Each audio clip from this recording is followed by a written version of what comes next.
Something that also has been very critically acclaimed is the movie Death of Stalin. So Armando Iannucci, Yeah, uh, the executive producer, director, writer for Veep, delivers this uh, basically Veep, but for Russia in the 1950s.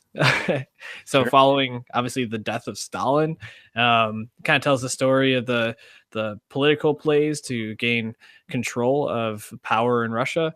And it has 95% Rotten Tomatoes, 89% or 89 out of 100 on Metacritic. And it was released in the US on March 9th. Premiered, I think it's the Toronto Film Festival. Yeah, less like And September or something. yeah, Yeah. around there.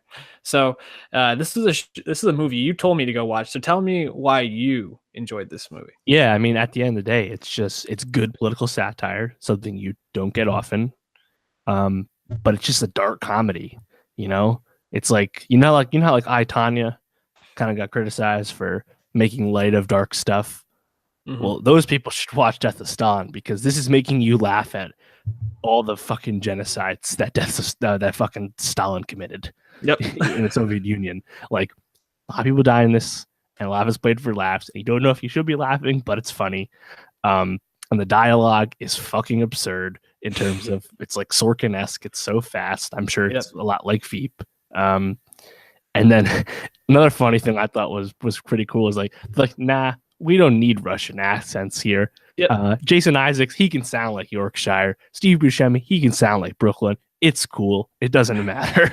Yeah, they just kind of let them do whatever in terms of like vocal, but yeah, the writing reminded me a lot like Veep, and also just in the way that the jokes were delivered. I mean, like you said, it's a serious topic, but I found myself like laughing out loud when no one else in the theater was, because I think it is the type of movie where people are like, "Wow, this is a really sensitive subject in a lot of ways," but that was really well written and really clever. Yeah, I mean, it starts off really early on too, where all of the members of Stalin's inner circle, I forget what they actually called it, but like Khrushchev is in there. Obviously, he eventually becomes the successor, as everyone knows. But he's like, yeah, he didn't laugh at that one. Then his wife's like, all right, no more X jokes. Like they're making it's a hilarious moment about what things you should talk about in Stalin's present, because if you fuck up, he's gonna kill you.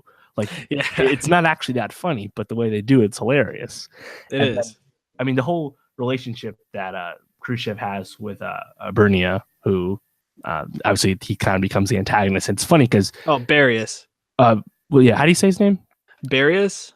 Barry? Isn't like Berias. Barius. Yeah, and I feel like those two actors could have actually flipped it, because Buscemi doesn't really look like Khrushchev. Khrushchev was more like a fuller man, not like a really skinny dude. But I thought it was great.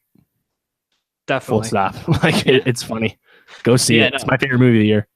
Buscemi, I mean, he's a world-class actor and in a lot of great things, but this is probably the best thing I've seen him in I don't know, long time.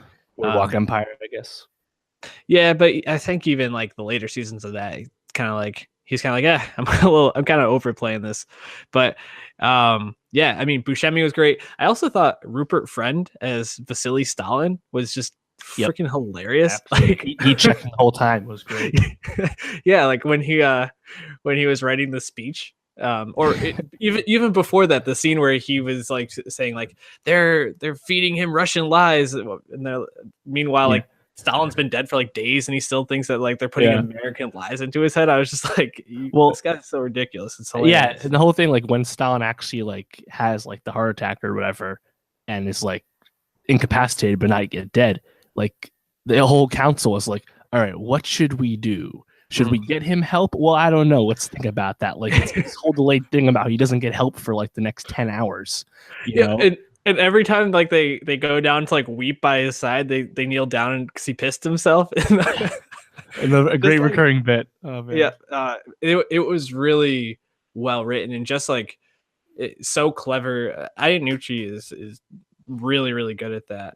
I kind of wonder, when we get to the end of the year, where this will fall for people. Like if you had to take a guess right now, do you think this will be like top 20, top 30 movie for you?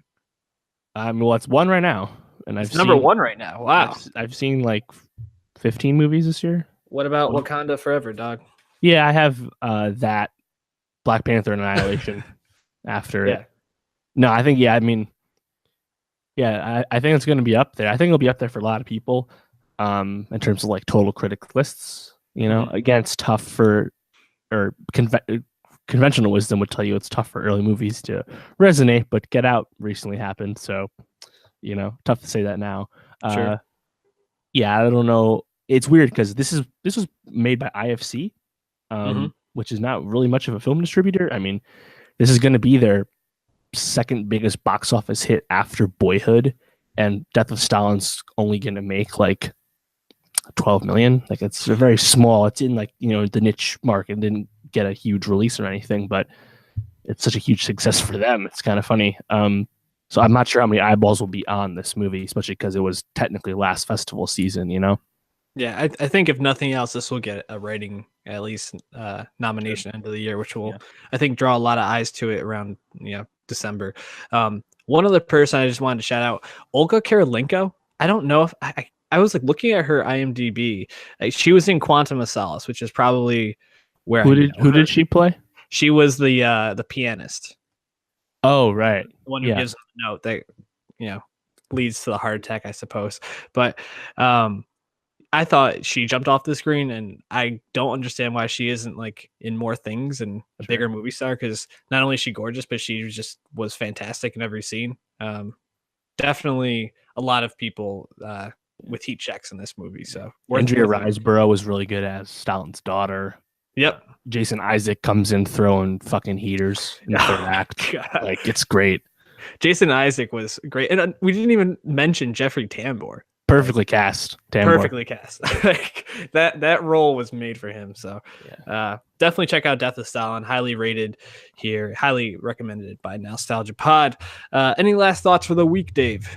Yeah, I will should mention Jeffrey Tambor was kind of taking off a lot of the marketing material because he shot this role before the obviously allegations came out around Transparent. So you know, it's an ensemble movie, so it's not like you're directly supporting Jeffrey Tambor if you see the movie. So I wouldn't let that deter you, but they did kind of bow away from that regardless.